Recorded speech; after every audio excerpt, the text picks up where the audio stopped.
go, babies. That's great. What do you say we start the show? The Superman Sports Show, December 30th, the last of 2022. I didn't come up with a year end. Maybe if we have a couple minutes, we can come up off the cups with a year end list of the greatest stories from 2022.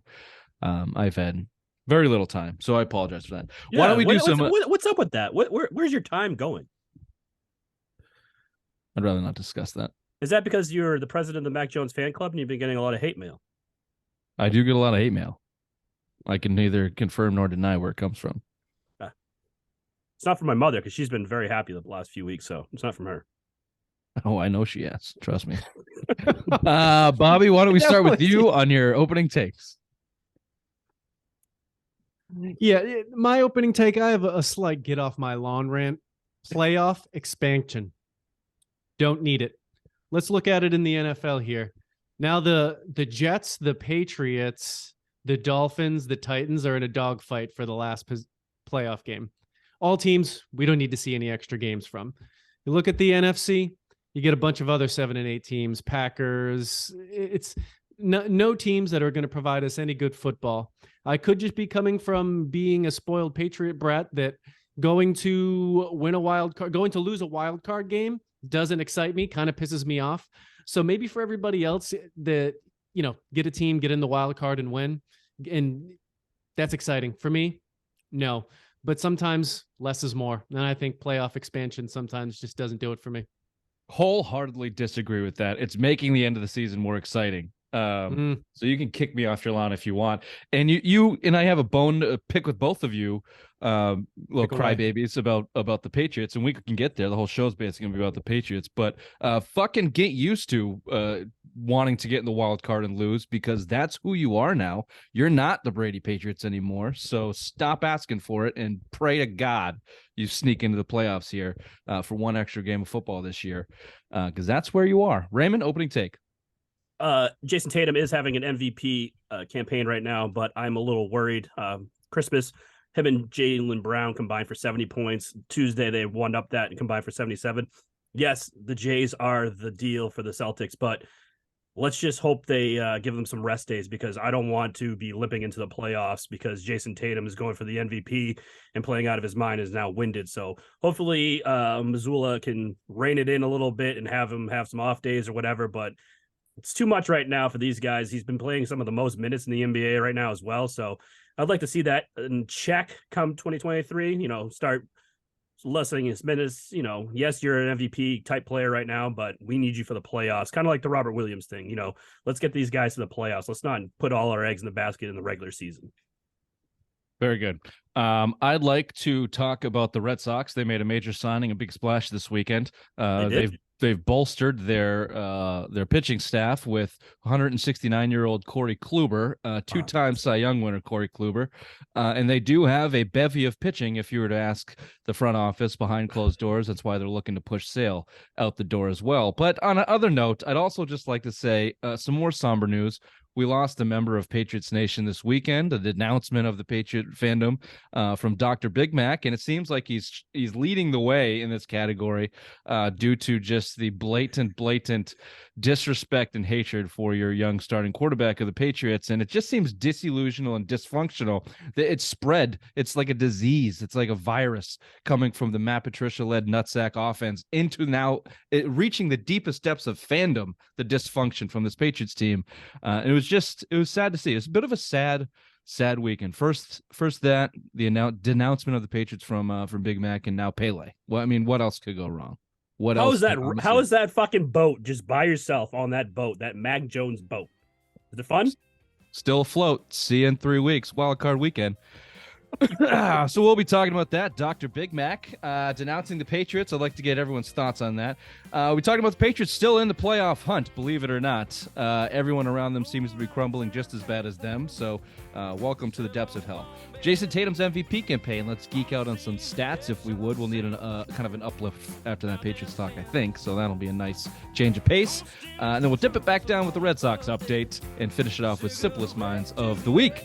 This is the Simple Minds Sports Show, December 30th. Happy New Year. Welcome to the show.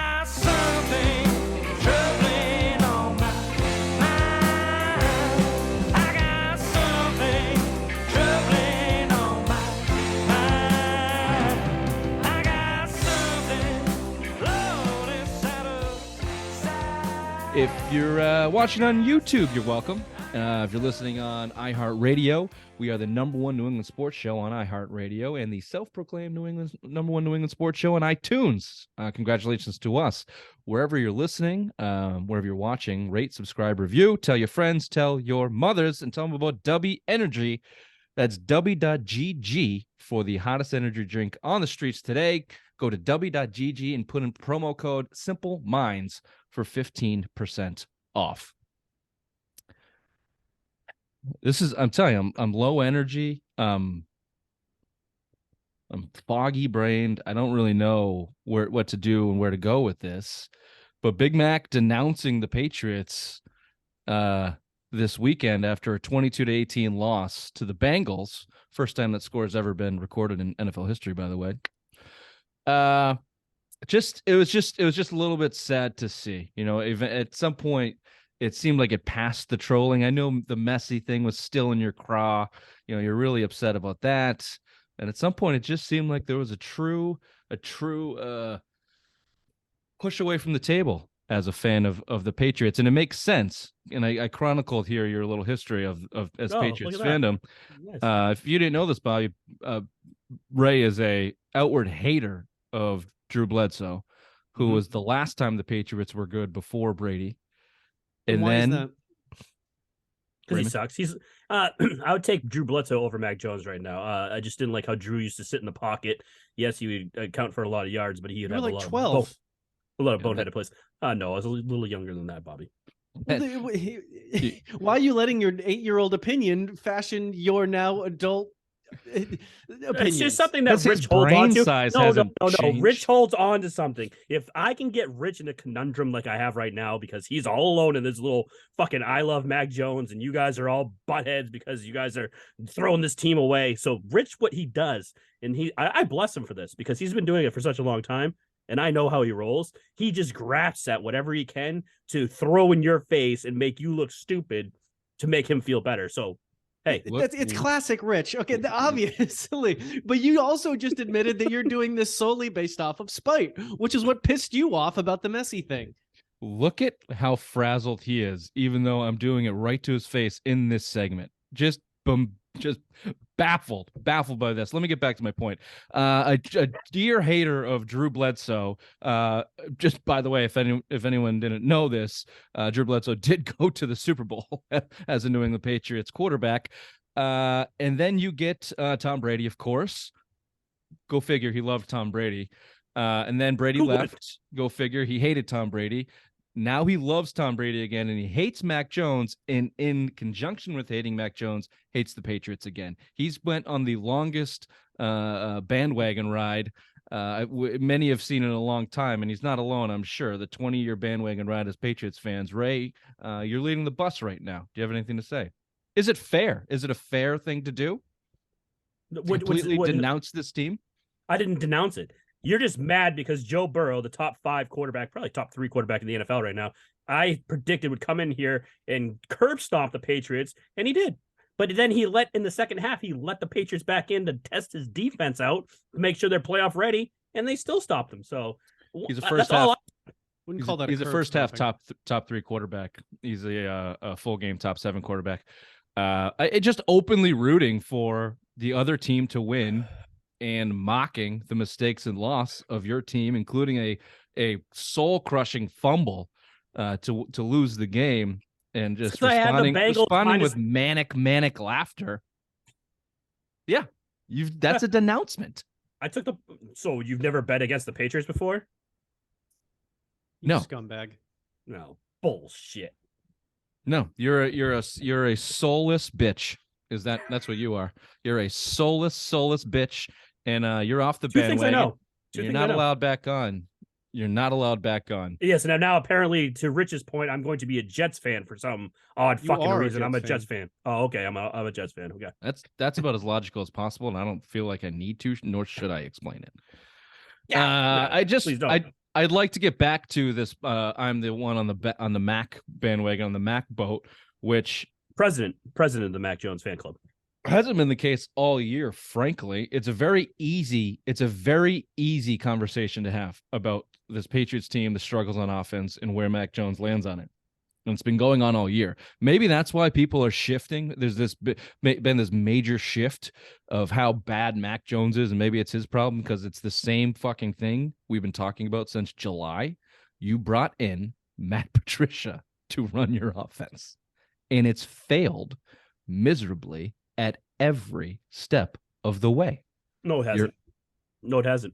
When Bailey Zappi was quarterback, it did not fail. Bailey Zappi had 3 really good games when he was here. Bailey Zappi has less wins than Mac Jones. So in your better QBR, the way that you were defining it, then it didn't fail with Mac either. Yes, it did. They don't trust Mac to disagree do that. No, go ahead. Sorry. Go ahead. No. Please go ahead. Yeah, I can't disagree that this is obviously a Patricia failure, but Mac has done literally nothing to uphold it. He cannot make it better, and he isn't the solution to this problem. He isn't the type of quarterback that can overcome any type of poor coaching or poor situational awareness by a team. He needs everything perfect. Well, I don't know if he needs everything perfect. Let me ask you these 4 questions. Is his coaching good? No. O-line good? No. Is his run game good? Average. Well, I mean, isn't not his running back? Is the run game good? Oh, it's average. Average. How's the pass catchers? Terrible. Okay. Especially Devontae Parker, the guy that he vouched for to get here. That's bad. What a terrible weak head that bitch has. How many quarterbacks in the situation that he's been in this circumstance would actually succeed? Did we mention he's a second-year guy? What are the rest of the second-year guys in the league doing? Trevor Lawrence is leading his team to a playoffs. All that being Trevor true, though, Stu, there's been games that they could have won. What did you say? Hold on. What did Rich say? Trevor Lawrence is will be out of and out of the playoffs. I get it. They're going against the Titans for the division, and the Titans are falling back to earth, too. They're first right in their division right now. In the AFC South, the Jaguars are first. Yeah. That's what I just said. Oh, I didn't hear you. You mumbled. You got scared.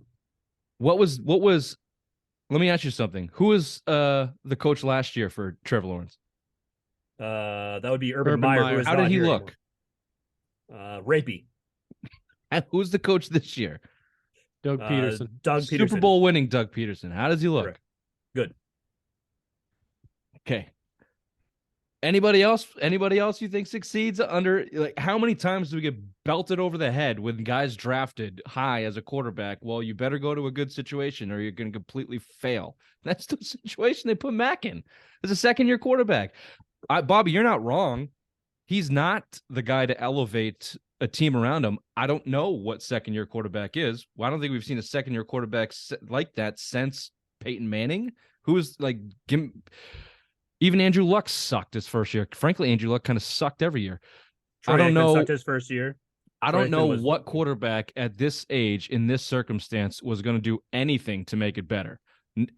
Never mind, rise above it. So Mac Jones, I think, is a top 12, top 10 quarterback when you put him in a situation that's non-dysfunctional. And I know that because that's what he was last year. And he wasn't spectacular. He wasn't great. He was a rookie that did what he was told and made the right plays. And when you have a defense like you have that keeps you in every single game, I don't know why you would need something more than that, which brings me to what's the common denominator? You just have shitty coaching. You have a shitty, dysfunctional, loser fucking team. That starts at the top. I don't know how you get so much hate for a player when it's so obvious what the actual problem is, which is trickled down. Because he is not taking accountability for himself and he's blaming other people with the pissy attitude and the finger pointing. He walks to the podium every fucking game and says, "That's my fault." Yeah, but what does he do during the game?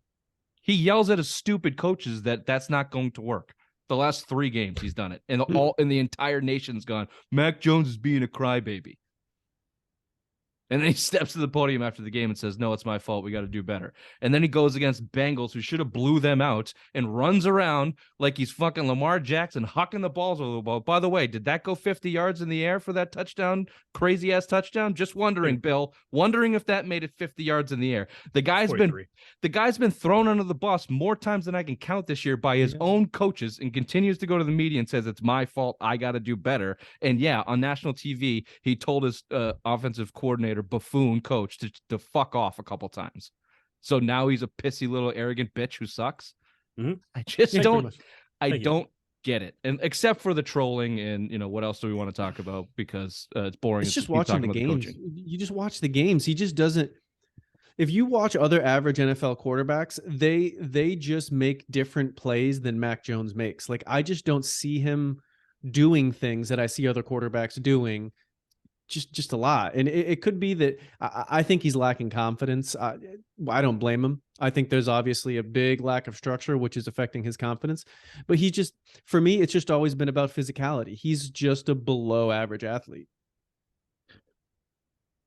I guess where was the below average athleticism last year when he put up almost 4,000 yards, almost 30 touchdowns, and went to the playoffs?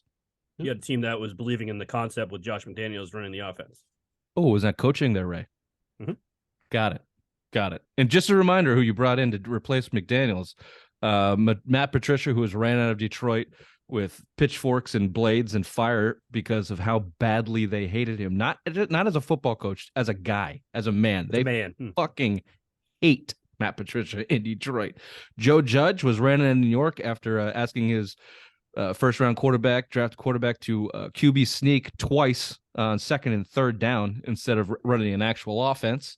Both the Lions and the Giants, the two teams that those teams coaches came for in the last 2 years, are on the cups of making the playoffs after being fucking abysmal the last 2 years under Patricia and Judge. And your guy Zappy, I haven't heard his name come up here in the Mac Jones bashing. Oh, yeah, you have. I don't know if you heard the game on Gillette. They were chanting, Zappy, Zappy. They must have forgot as much as you guys forgot the last time he was asked to actually be an NFL quarterback and threw 4 straight passes into the D lineman's fucking face mask because he's average height. Sorry, Thank Ray. you. I appreciate that. After a miraculous first throw in a touchdown for that game. I think it's a boring, overplayed piece to continue talking about how bad the coaching is in New England. But you listen to anybody worth of salt that knows their football nationally or locally, and it all starts with scheme, play calling, route running, blocking. Then you get to the quarterback. I agree. This coaching staff is terrible. I totally agree with you. I'm not siding with Matt Patricia, but I'm also saying Matt Patricia doesn't trust Mac Jones to even run the simplest of offenses, and they're not letting him throw deep down the field. Okay, also, that's the narrative. Go ahead, Bobby. Okay. I was going to say that the narrative coming up this week is the coaches blaming the players and the players blaming the coaches. Coaches saying, well, this is actually, if you would just run what we're saying to run, it would work. So them just deflecting the blame. Obviously, you would deflect the blame if your team is terrible, and it's pretty clear to show that it looks like coaching. Yeah, it's a Mexican standoff. As they say, pew, pew. It's become dysfunctional, and that's, again, it all falls back to leadership and coaching. And if you want to put your quarterback under the leadership category, you can. But again, the kid's his second year in the league, and again, this didn't come through after they struggled. Like the players kind of revolting didn't happen after they struggled in the regular season. It happened immediately. The second Patricia came in and brought down whatever crayon book that they were running for offense. We know Bourne got put in the doghouse. We know Mac Jones was zippered up. We know David Andrews and even Devontae Parker, Jacoby Myers. They all had a problem with it because they all came from a functional offense in McDaniels, and they went, "This is never going to work." And we know the relationship between Belichick and Patricia. And we've chronicled the conspiracy theory about Belichick just coasting it these last couple of years. He's on record of saying, "I just want to coach and be around people I like." So no one's pushing him. It's all led to a dysfunctional football team, frankly. So I just I know you're trolling me as the Mac Jones leader of the fan club. I just don't know how you get from that level of dysfunction to it's all the quarterback's fault. No, I just think it's the whole team's fault. I mean, it starts with Bill Belichick. You're such a pussy, Ray. Sorry to interrupt you, but how do we go from a week of, at least when I troll you, I double down on this show to your face, okay? I told you Messi was great, and I put a 400-page player profile together to tell you how great he was and put his balls in your mouth. Now, for a week now, you've been trolling the Mac Jones. There, you have some more Christmas ale. Get that fire rolling in your belly. If it doesn't kick in till the Tatum segment, feel free to interrupt. That's fine. I just want to get a little of that hatred, that little cunty spark. I fucking hate Mac Jones. I don't want him to be on this fucking team anymore. Go ahead. I don't want Fire him to be away, here. big boy. He's not the leader. After 20 years of having Tom Brady, who is the fucking GOAT, who could go out there and just dominate a game, no finger pointing, and just demand greatness at every fucking point of his career, you have this little pissy-ass little cunt that's on the field behind center who can't do anything, who fucking cried. Look at Bobby's goddamn picture right there. He cried when he fucking sprained his goddamn ankle. This kid's a pussy. He doesn't belong on the New England Patriots. He's a fucking cunt.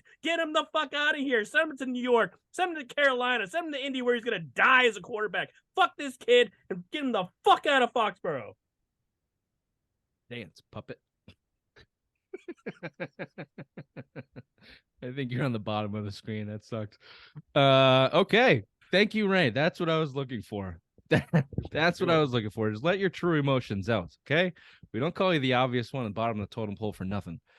Bobby, you want to finish this segment off? Any final Mac Jones thoughts before we get back into the positivity of the playoffs? The Patriots searching for the playoffs here? Big referendum this week coming up for Mac. I mean, he's going up against a backup quarterback. The storylines that keep adding up for the Patriots, it is intriguing, where it's like losing 2 games they should have won, and then now going up against the Dolphins, division rival, where 2 is out, they're reeling. Seems like a must-win game. So pressure's on Mac. He's got to perform. He just has to. Hopefully he can throw some screens. There's going to be a lot of screens. All right, let's throw it over to headlines with Captain Christmas Ale. Thank you, Richard. The Celtics put those bad 2 weeks behind them and had a showdown with the other best team in the Eastern Conference on Christmas Day, the Milwaukee Bucks. Tatum and Brown combined for 70 points as they blow out the Bucks 139-118. The Jays showed it was no fluke as they combined for 77 against the Rockets on Tuesday, blowing them out 126-102. Next up, Thursday night against the Clippers. And the Bruins are in league best with 59 points, beating the Devils twice in the span of 5 days. They had a bad loss against the Senators in a shootout Tuesday, but as any hockey guy would know, this team is good. Next game is Saturday afternoon against the Buffalo Sabres. And the Patriots lost a Christmas Eve matchup at home against the Bengals. Joe Burrow marched into Gillette, leading his team to victory with no pissy face attitude or finger pointing. He also let his defense try to get playoff ready by fumbling and throwing an interception in the fourth quarter and having his defense stop the Patriots for a 4-point lead. Next up is the 2-less Dolphins on Sunday at Gillette, and the playoff is still in hand for the New England Patriots. And finally, the Red Sox signed Corey Kluber, who played 31 games last year with the Tampa Bay Rays, going 10-10 with a 4.34 ERA. And as the Queen states, that this would have been a great signing 5 years ago. This has been Headlines with the Obvious One. Back to you, Richard.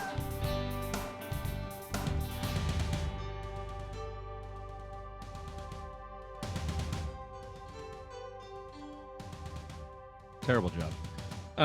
The Patriots do take on the 2-less Dolphins on Sunday. A win against them, and then a win against the play-for-nothing Bills the following week. And they're in. They're into the playoffs. The other scenarios include something like this. The Raiders and the Steelers at least need to lose one more game the rest of the way. Steelers play the Ravens and the Browns. The Raiders finish off with the 49ers and Chiefs. So Jared Stidham led Raiders. Right. Yeah. Oh, we didn't mention that. The calls couldn't beat out Cam Newton. The calls across New England for Derek Carr to come take over the reins for Mac Jones. The Queen was all for it. The Queen That's is funny. like, I would not want Derek I'm Carr. telling you, you've all lost your goddamn minds. I would not take Derek Carr. The They're walking the same person. nutsack Matt Patricia has blown the minds of Patriots fans across New England. Derek Carr. Derek Carr. Okay. Cool. Other dominoes that need to fall for the Patriots to make the playoffs. If they lose, the Dolphins are out. If they beat the Dolphins, lose to the Bills, you need a couple losses from the Raiders and the Steelers. Both look doable. Ravens and Browns could pick off the Steelers, 49ers, and Chiefs certainly can pick off the Raiders. So other dominoes that need to fall. The Jags would have to lose to the Texans and then go on to lose to the Titans.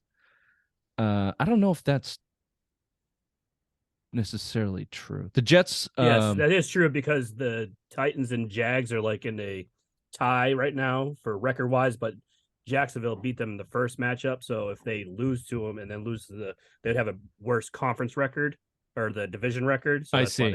Got it. So you tie them. You'd also need the Jets to lose to the Seahawks and then come beat the Dolphins. Or all that can happen. I think if the Chargers lose out, no, I don't know what their conference record would be because they just beat the Colts. I think the Chargers are like set for where they are, like 6 okay. or 5. So obviously the clear path is to win the next 2 games. I don't think anyone's betting on the Patriots doing that. Then they must be turncoats if they're not betting on that. Yeah, throw them against the rebel army. Fuck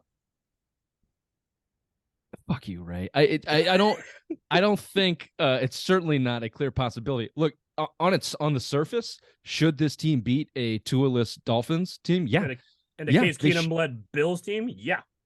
Yeah, and if the Bills are playing for nothing, sure, they should probably beat them, even if they let Josh Allen only play the first half. You should probably still get that win because the Patriots are a 500 team, 7-8.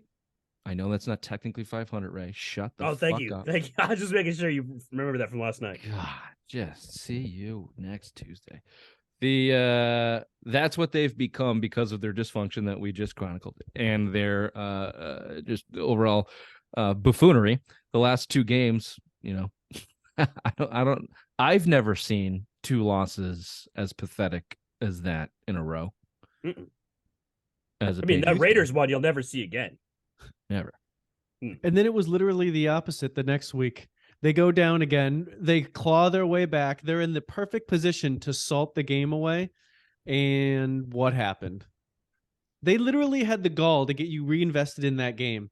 The first half, everybody's out of it. And then the second half, it was a slow build. You get back in the game. And then Ramondre Stevenson again. Don't play that guy at the end. What? God damn it. Dude, no one's talking about Ramondre Stevenson.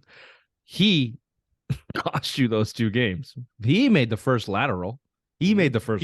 They were told to go down. They told him, go down. Did you also know that the Patriots... You know what? Go ahead, sorry. The Patriots are minus 41 in point differential in the first half, plus 38 in the second half. So they're not a first half team. They're a second half team. So Belichick, king of adjustments. Yeah. So what? I don't know why they always get you back in that conditioning. How else do you come up with how they even have 7 wins? Like, frankly, they should have at least 9 in the last 2 games, probably closer to 10 or 11 if they were functioning properly on offense.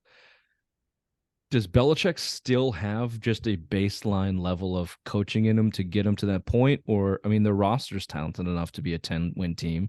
Is it just talent taking? Their defense is clearly, keeping them in games and even winning them games. How do you even, with how bad they've looked and just at times truly, truly dysfunctional, how do they even get to 7 wins? There are such things as 2 and 3 win teams in this league. This is what the Patriots kind of have played like this. So soft. They barely have played any real quarterbacks. Thank you, Bobby. Barely. Thank you. I appreciate it. I've heard a lot of people say this, but they lost. I've heard a lot of people say this, but most of the league is like that. You have 4 good teams, 3. Bills, Chiefs, if you want to throw the Vikings in there, but frankly, the Patriots should have beat the Vikings. Mm-hmm. Eagles are good. Jalen Hurts should be MVP if he doesn't. You could call it a referendum on the league in general, where a lot of teams really just aren't that impressive, and more teams are finding ways to lose than win. But I'm just trying to in general, who has a top 15 quarterback or below. Pretty much when they play these top 15 guys, they're taking the loss. They beat Zach Wilson twice. They just beat bad teams. They've had a soft schedule. I think that is a referendum on Belichick. I think that Belichick's baseline of a coach is beating the bag out of the bottom of the league. From And from the defensive perspective, for sure. There are half, maybe more than half the teams that have coaches that can't do that unless you have supreme talent around them.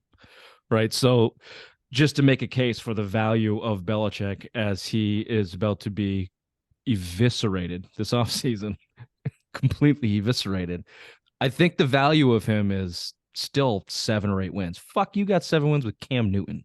So, and nobody to throw to. So I think that then is still his value as a baseline. And certainly on the defensive side of the ball, there hasn't been that much slippage.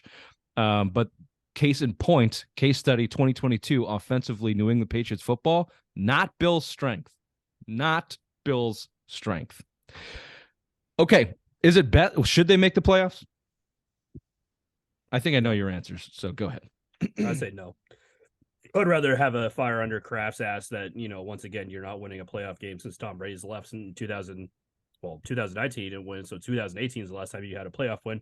So yeah, I'd like that fire under Kraft's ass to be able to go down to Bill Belichick's office and be like, hey, this is a total fuck up. This is what you need to do.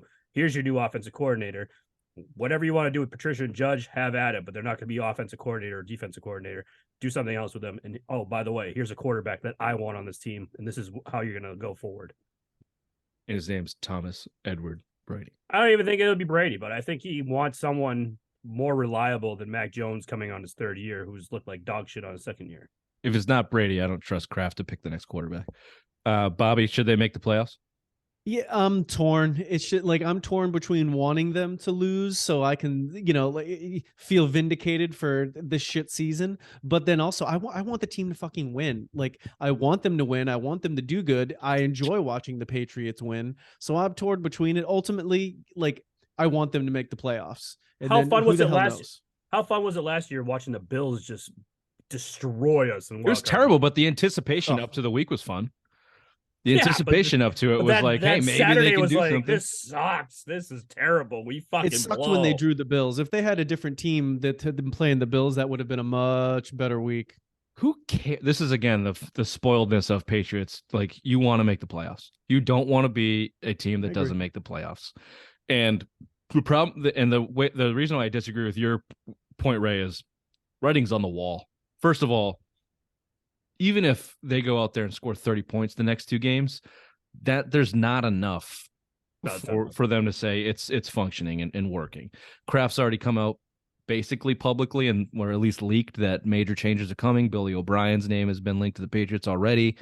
Kraft set his standards earlier this year in the preseason that said we need to win a playoff game, not get there, win. So those are the standards that need to be set. Changes are coming. I think that's already good. Who said in the text exchange? The Queen? Was the Queen said, oh, if we win the next 2 and make the playoffs, then no coaching change is going to happen? I think no matter what, coaches, like you said, Rich, it's going to happen.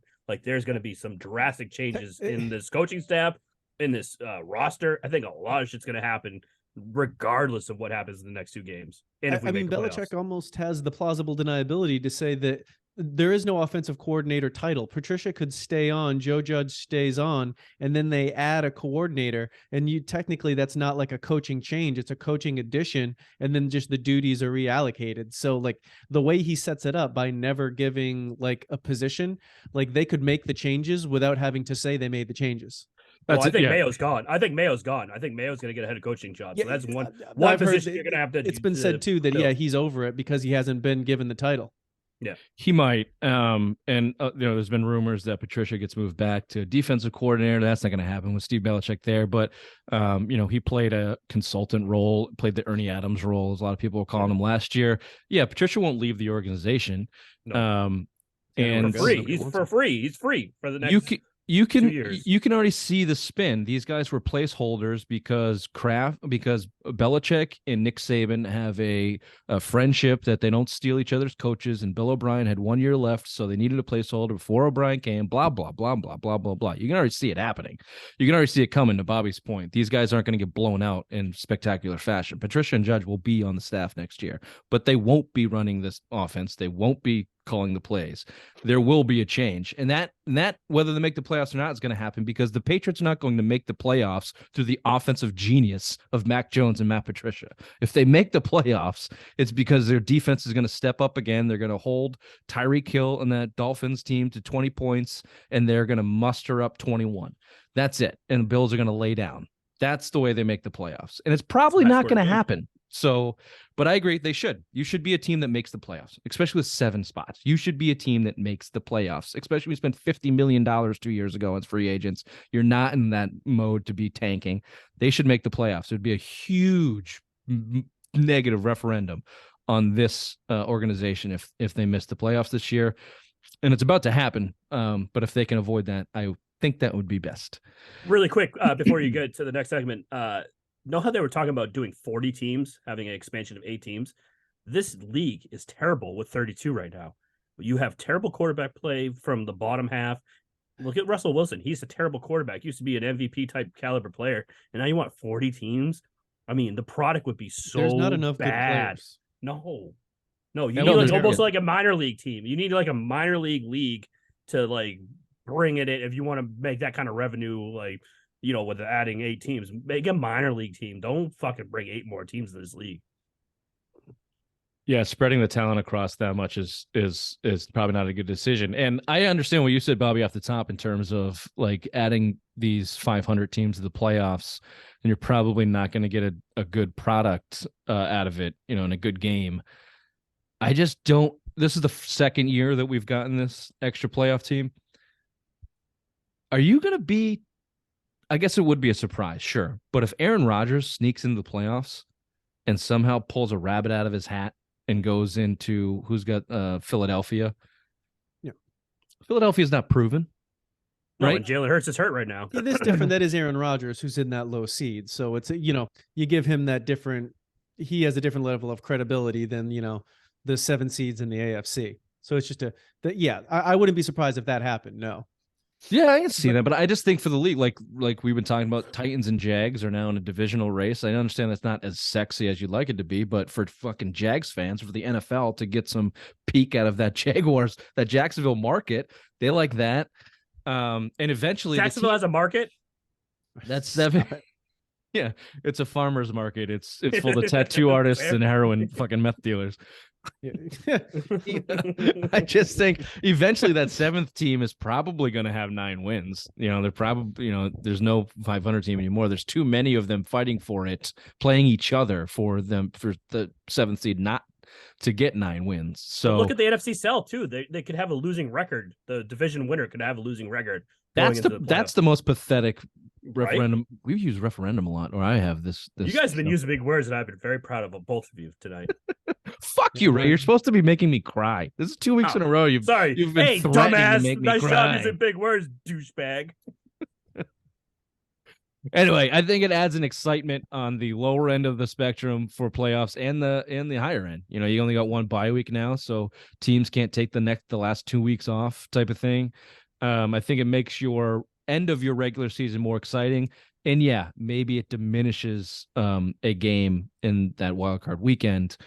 But it's not as bad as like the NBA expanding their playoffs to literally half the league, making it in those 8 seeds, or the freaking play-in tournament, which I think is not a bad idea any. But like if that 10th seed gets out of the play-in tournament and then you got a 10th seed Charlotte going into Boston, like, okay. Yeah, it's boring. Yeah. Okay, sure. It's just for the revenue dollars for those teams that are like always on the outs trying to get that playoff money. That's all it is.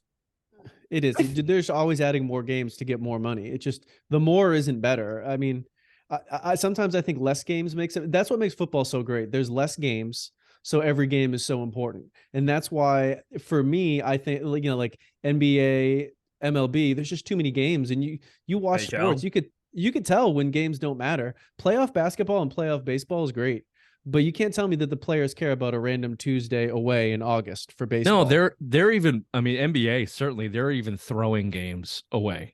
Game 4 on the road. They just sit. Like, forget it. If we don't have a chance by the middle of the second, like, forget it. We'll just rest up and we'll get our win at home. Same with hockey. San Antonio, Greg Popovich was notorious for that, resting guys in the regular season when it didn't matter. Yeah, he started that whole thing. Yeah. Yeah, they're even doing it in the playoffs now. So I get that. I certainly understand that. But baseball, that one game playoff to get in, that wild card playoff was awesome. And Very exciting. That was an addition, but it was only a one. That's game what I'm saying. addition. Urgent, like it's an urgency within it. So if there was less games, more urgency within the games that you have, I think you make up for lost revenue for the games that you don't have. Like, just imagine if essentially every basketball game was like a playoff basketball game because you only played 40 of them. Yeah, I'd love to see the NBA switch to a best of 5 like baseball in the first round or two. Well, they used to do that. Or even best of 3 would be fun. They used to do that, and they got rid of it. Yeah, no, that is the revenue maker. Because they didn't want the 1 seeds to lose. Yeah, which fuck that. That's because the NBA is such a star-studded league. That's because what was it, Mutombo with the Nuggets? That was it. He did. No. Get out of here, Gary Payton. All right. Speaking of basketball, quick break, and we're back to talk about Tatum's MVP campaign.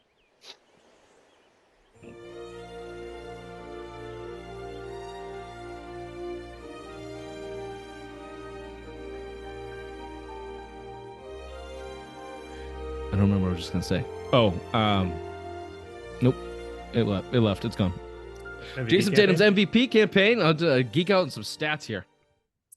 Tatum's averaging 31 points, 8 rebounds, 4 assists, 1.2 steals, and 1 block on the season. Shooting 48% from the field, 36 from 3, 88 from the line, with a 5.2 win share. His plus what the fuck minus is that? Wait. What the fuck is a win share? It's like, so the amount of guys that walked on, I don't know. Plus minus is 9.49, which I also don't know how you get to, but it's the best in the NBA. He's playing 37 minutes per night, which is tied for first in the NBA. He's played the most minutes since 2017-18 season. He's played 1,100 more minutes than the next player. Last season, he led the league in minutes at 3,700, 400 more than the closest player. Plus, he played in the Olympics. This is to your point, Ray. This season, he's in top 3 in minutes played. He's only missed 1 game, I believe. Maybe 2 games. I think it's only been 1. But he sat on the... Maybe it's just 1. He missed 1 for his son's birthday. Yeah. So Deuce. Yeah. Gotta go to Deuce's. Gotta go to Deuce's birthday. Chuck E. Cheese was lit that night. Yeah. If he stayed at this pace, this is a surprising stat for me. He'd be the first Celtic player ever to average 30 points for a season. Bird didn't do it. Pierce didn't do it. Havlicek didn't do it. Games change, man. Games change. He would be the first Celtic to win the MVP since Bird did it in 86. That was 3 straight MVPs for Bird. 84, 85, 86. That was the nasty. white boy doesn't get the respect. And the Celtics currently have the best record in the NBA at 25-10, coming off 3 wins in a row. They as we record this, Rockets, Milwaukee, and whoever they beat before that. They didn't. They lost to the Pacers before. I was gonna say it was Milwaukee. a Pacers loss. Sorry. Right? I'm assuming that they get 3 wins in a row. They beat the Clippers tonight. Got it. That's what I was going for. They lost 3 in a row, embarrassingly, to the Magic, 2 into the Pacers. Which is a big boy thing, They were always never getting up for those big games, and they play Milwaukee primetime Christmas Day. That's a big boy win. Great game. Milwaukee is the second best team in the East, and they fucking dominated that game. Without Middleton, I don't think Milwaukee stands a chance. No, just like the playoffs last year when Middleton wasn't there. They didn't stand a chance. The Celtics just have too much to throw at Giannis that other teams don't. Between Al Horford, Rob Williams, Grant Williams, Marcus Smart. How did you say that with a straight face? I didn't. I cringed.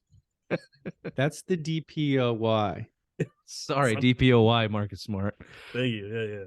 Yeah. They just defend him. They defend him well, even though that back into that series, he was dropping 40, 49. But do you remember that playoff series? He was gassed in that game 7, like couldn't get up and down the court. So yeah, they're gonna ask him to do too much, and the Celtics just have too much. And when they're shooting, so I watched the Rockets game this morning, 5:00 this morning, fucking baby, and they shot so bad, so poorly. They were like 5 of 25 from 3 and just kept launching. And it was the Rockets. Hell yes. They played pretty well. Was that? Hell yeah. And they beat the Rockets by it's my 15, motto. Whatever. If they hit, like when they start shooting the way they're capable of shooting in that 35-37%, like nobody can beat them. Nobody. Because everybody can shoot that. That's why I hate the NBA with the die by the 3-pointer now. It's terrible. It's pretty frustrating, but when it's difficult to watch. It's difficult to watch. There were stretches of that game that were super difficult to watch. I don't think the Bucks game was like that. They were both running their offense, and it was really, really fun. And when the Celtics pull away, whenever they step into gear and they do it like 1 or 2 times a game, it's always backdoor cuts, drive and kick. It's always they're running their offense efficiently, and then they pull out to like a 15-point lead, and it's pretty much lights out. And that's what they did. You haven't even talked about the Tatum dunk over Giannis either. Go on. The one that he just posterized. Giannis goes up and Tatum just big boy dunk all over him. I mean, if I could get that in poster form, I'd probably put that in my bathroom, and that would be my spank bank for the next week. Yeah, it's a good dunk. Good give and go. It was great. Tatum got the guy in the air. Marcus Smart, by the way, I saw the stat, and this was before the Rockets game, and he had some turnovers in that game, but 18 assists, 1 turnover in the past 2 games before that. Newly engaged Marcus Smart. Yeah, do you think he's going to be a changed man? Do you think he's getting into like the role that he's been meant to play for the past 3 years? Bobby, do I think Marcus Smart is getting into his role? I think, like we always say, he's a ticking time bomb. Just wait, he'll be there. Yeah, I don't want to get into my Richie snip snaps on the Celtics like I have with Jalen and Jayson for the past 3 years, but Marcus Smart's playing pretty goddamn good.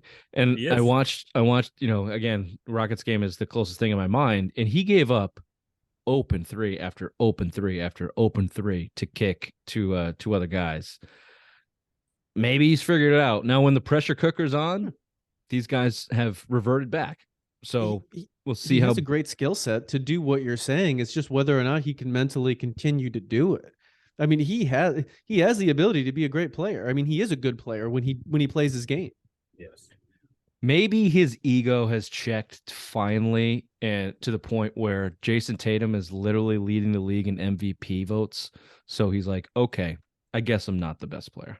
No, bullshit. He thinks he's part of those MVP votes. Well, he's definitely a reason for them. Yeah. But in terms of shot making, he's like, all right, I guess there's 1 or 2 guys better than me. I'll give him the ball. I guess. Luka Doncic put a dent in that MVP campaign. White boy, Good. nice. God, what a night. 60 points, 21 rebounds, and 10 assists in overtime. The first ever 60-20-10 triple-double the NBA has ever seen, with a couple unbelievable, miraculous plays. The shot to send it to overtime, the intentional missed free throw, picked it up off a couple bounces and shot it midair to tie the game, and then freaked out like a schoolgirl. You see them? He did. He's like fucking jazz handsing with his mouth open, then realized like, oh, it's a second I got to play defense, but also I'm a little girl. Imagine how good he would be if he didn't treat his body like John Daly. Jesus Christ! Well, you heard what he said after the game, right? I need a beer. I need a beer. Yeah, my man. He's probably one hell of a bro, but like he looks so sloppy. So he's gonna fall off a cliff one day. That's fat shaming, you son of a bitch. He's playing as many minutes as Tatum. I said he was sloppy, not fat. Thank you.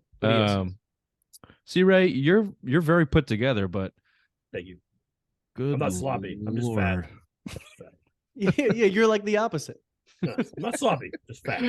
Luka's, and to that point, his usage is another geeky NBA stat. Leads the NBA again this year at like I lost it, but 38% or whatever. Tatum's at 38.1. Thank you, Raymond. Tatum's at 32, which is probably close to whatever Jalen's at. So what's that mean, usage? It means the amount of plays that a team runs. That, okay. It's how often the guy has the ball. I got that one. Yeah, You got that one's pretty standard. And also, I'm just assuming that off the top of my head. I actually don't know it. I thought you were gonna throw a mother joke in there. To be honest with you, I thought you were gonna say like, "Oh, the usage 38% is in your mother's ass" or something like that.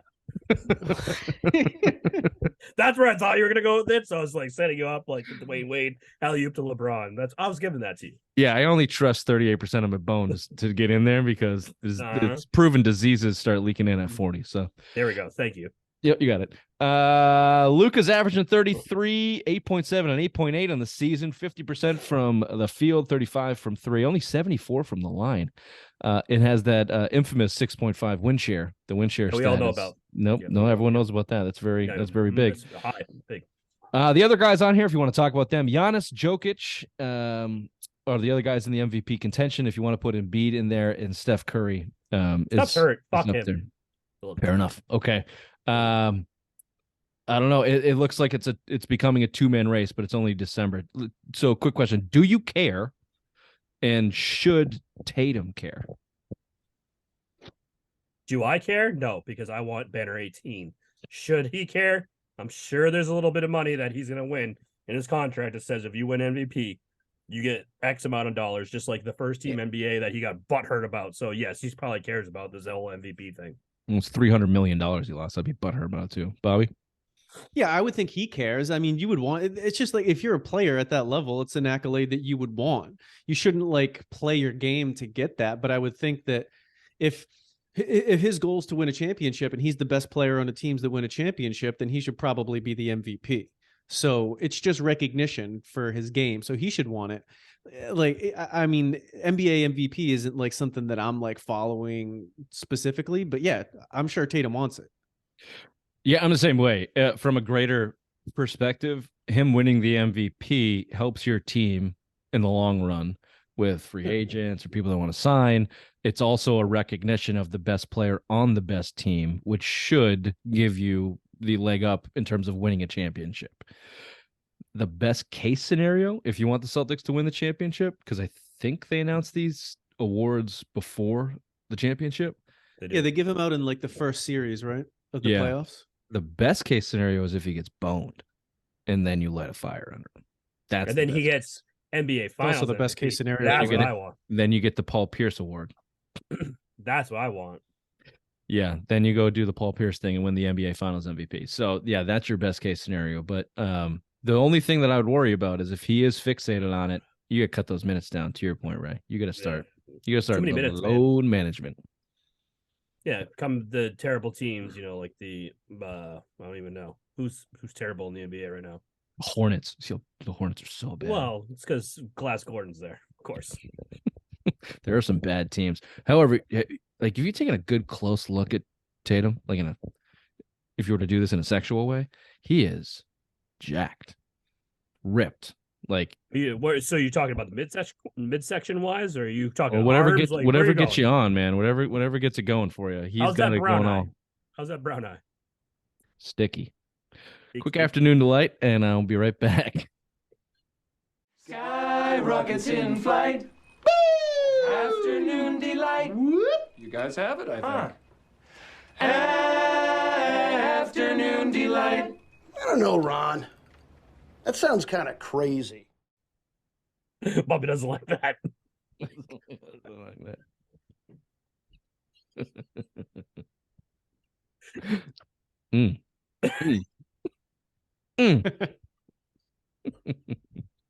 I'll make this quick. Checking in the Red Sox. Nathan Eovaldi out. Rich Hill out. Corey Kluber in at 1 year, $10 million, 10-10 last year with a 4.5 ERA for the Rays. He also had the second best strikeout to walk ratio. So that was a big Heim Bloom nerdgasm. The Sox have been rumored to want to move Chris Sale because they have a quote unquote it's a point of depth. The pitching staff is, I'll give you this depth real quickly. Chris Sale, Corey Kluber, Nick Pivetta, James Paxton, Whitlock, and Brian Bayo is your current starting lineup right now. Allow me to define those players. Chris Sale. Sox. Bitch. Corey Kluber. Old. Nick Pivetta. That's your guy. You can't, Average. that's your Average. guy. You can't, no, fuck you. That's your guy. Average. James Paxton doesn't have an arm. I'm not sure how he's going to get across the plate. Garrett Whitlock should be in the bullpen, and Brian Bayo is a young kid, unproven. Ray, you've called it. It's a fire sale. They're tanking. However, you don't tank in Boston as a Red Sox team. You simply become cheap. That's what they're doing. The problem with that is they don't have enough young talent projected to come up and be big league players in the time frame in which you wanted to do that, which would be about 3 years, is probably the most you could ever get away with in Boston, and that would be saying something. So they've continued to bring in these old bastards on short contracts and think they're going to compete, and they're not. And they're selling it to you like they're not getting cheap, and they're not tanking or quote unquote resetting. Or setting up higher ticket prices for fans to go watch this shit product that they're going to put on the field. Yeah, in the meantime, you've had the lowest viewership from Nesson last year, the lowest ticket prices in John Henry's tenure at the ballpark. Payroll has dropped $45 million from last year, and ticket prices have risen that were already the highest in the MLB. Just real quickly, 30 seconds, your take on the latest Red Sox news. Fuck the Red Sox. Bobby? They're really making it hard for fans. That's what they're doing. They're making it real hard. Not the good erection way. Not the erection way. Not like the sticky brown eye way, but the bad way. Yeah, the bad way. Yeah. Mm-hmm. The bad way. It's like Ray watching Mac Jones. All right, we'll close it out with Simplest Minds of the Week right after this. Are you stupid or something? I'm as stupid as a stupid does. You see, Ray? I'm mending fences here. I could have went 20-year-old joke and talked about how you couldn't get an erection in the 8th grade, and I didn't. I talked about how you couldn't get an erection now. I can. It's just I don't have the opportunity to. It's also not that much of a difference, so it's hard to tell. Why did you wait all the way to the end of the show to come out with any fucking good material? Why couldn't you have led with that? Apology. Because he's a better man than both of us are. Okay? That's why. Bobby makes a real bad cop. I love it, though. If Bill was here, shitting on me, I'm hearing Ray would have been outside my window. 4 more Christmas sales in like pants off, furiously trying to prove he could get home hard on. And Bobby's just too kind. I love it. I love Bobby's attitude. It's great. He digs in subtle ways, like showing up unannounced at a new podcast studio with Mac Jones wailing in the background. I love it. But look at those koozies. Beautiful. Those are some nice koozies. Those are great koozies. Just give us a subscribe on YouTube. They're yours for free. Yep. Okay. I didn't have you guys. It's your job to send me Simplest Minds of the Week. I didn't get any. I sent it to you. And Bobby, bullshit. Bobby sent you one today, and I sent you one Today? Yeah. Oh, I haven't looked at. Apologies. I have not looked. I have not looked at my phone. You responded to it. The sexual predator out in Vegas. Oh, I thought that was an excellent candidate. That's right. I didn't read it. I just tried to throw a quick little quip in there. You didn't open it? Yeah. Mm-hmm. No, because I just if you opened it, it literally had a video of the guy having sex on the street. Ooh, I'm gonna need a second. Give me one. Bobby, why don't you talk about your Simplest Mind of the Week, please? Well, yeah, Rich so when Ray was in Vegas, he got caught on the street with a camera fucking a prostitute, essentially. He's wanted, and that's pretty much that. Congratulations, Ray, on your Simplest Minds of the Week candidacy. Mine was Mo Wagner. That was mine, you son of a bitch. Go on, Ray. I sent that to you this morning. The softest fucking punch in the back of the head sent this guy into the Detroit Pistons bench and knocked out cold. I had to watch that 3 times and be like, where the hell did the punch come from? And how did he get knocked out cold? It almost looked like he was knocked out before he got hit. It was the push in the back, and he fucking just fell over and he got knocked out. So I don't know if he got whiplash real bad or what, but I hate that guy. That Mo Wagner pussy. I hate that guy. Watching him play. You know who that guy was? Played for Michigan? Played for Michigan, but then he's played, like, he was on the Celtics for a second, but I've just seen, I guess, a handful of games we played against the Celtics, and he just has that, like, attitude that he's better than he is, and it just kind of bitches and plays kind of elbows out and is not good enough to get away with any of the bullshit that he does, and he's white. Fuck him. That sounds a lot like Mac Jones. This has been the Simple Mind Sports Show. Friday Rewind, December 30th. Happy New Year to all of you, except for Ray. And I hope your 2023 is terrific. Bye-bye. No, except for you.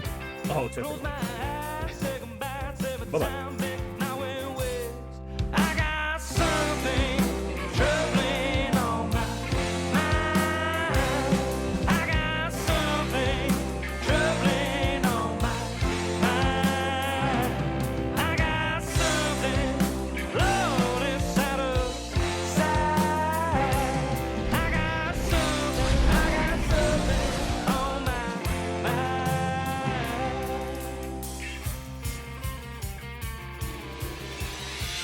Marty! You've got to come back with me! Where? Back to the future! What's up? Love it. Nice, Bobby. I like it. Yeah, we've moved. You moved? For real? Move the podcast studio, not like a move. In the beginning to be its final location. I can't hear Ray. Me either. He was pointing to his head. Can you hear me now? Yes. It's your computer audio.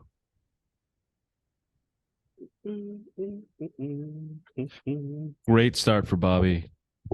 Terrible start. Terrible start for Ray. Mm-hmm. Yeah. Okay, I think you're back on. I'd like to start the show by saying hi to everyone except for Ray. So I hope everyone had a great Christmas and preparing for a good New Year's. Again, except for Ray.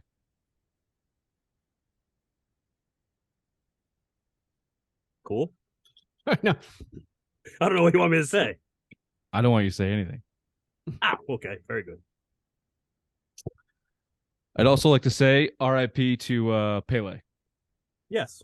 R.I.P. Just Three-time saw World the Cup news. winner. 82. Dead at 82. Now, he was no Messi, but certainly a star. Certainly a star. A budding superstar, if you would, in the world of soccer. Football is what they call it. Anyone got any interesting sidebars from the holiday vacation? Glad it's over. You want to pick me? No? Yeah, go ahead. Apparently 4 Christmas ales is too many Christmas ales for Christmas Day with the in-laws because I passed out at 3 in the afternoon. Christmas Day. Mm-hmm. Yeah. Mm-hmm. Now, Christmas Eve Day was really when the spice started to land on the old text chain from Dr. Big Mac over there. Mm-hmm. Mm-hmm. How many Christmas sales was that? That was just 2, which I have in front of me right now. Now, are you allowed to say where you got those Christmas sales? Because I know they're not in wide distribution up there in New England. Yes, thank you. My parents always go through the monks. There's a monk. Oh, Bunch sure. of monks that will ship out A monk. Beer. A monk. Like a spiritual monk. Like a spiritual monk. Yep. You guys, you ever try that Drizzly? It's a No, they don't do it up in my way. I looked into it this weekend because we were going through booze like nobody's business, and I was about to go get in the car again and go to the store. I don't think it's all cracked up to be. No, They can is it only- expensive? What's it called? It's called Drizzly. It's an alcohol delivery service. But and this may be different, like if you're in the city or something. But by me, there's only one place that did it, and they would only get it to you like the next day. Like, what the fuck is the point of that? What's the point of that? I'll just go get it myself the next day. Clearly, this is designed for someone who's too fucked up to drive to get booze. They've run out, and I'd like something immediately. A lot of breweries up Drizzly. here were delivering during the COVID times. I don't know if they're still doing that, but Yeah, but I also think like a lot of states and counties just waived a bunch of laws because I think that's pretty like wildly illegal just to be delivering beers and alcohol to people's home residence. You can't confirm who's getting it. Yeah, right. It's just I remember corrupt. Grant had exactly. to duct tape his license to his garage so they would deliver it to him. That's great. What do you say we start the show? This is my sports show, December 30th, the last of 2022. I didn't come up with a year end. Maybe if we have a couple minutes, we can come up off the cups with a year end list of the greatest stories from 2022. I've had Very little time. So I apologize for that. Yeah, Why don't we do what's up with that? Where's your time going? I'd rather not discuss that. Is that because you're the president of the Mac Jones fan club and you've been getting a lot of hate mail? I do get a lot of hate mail. I can neither confirm nor deny where it comes from. It's not from my mother because she's been very happy the last few weeks, so it's not from her. Oh, I know she has. Trust me. Bobby, why don't we start with you on your opening takes?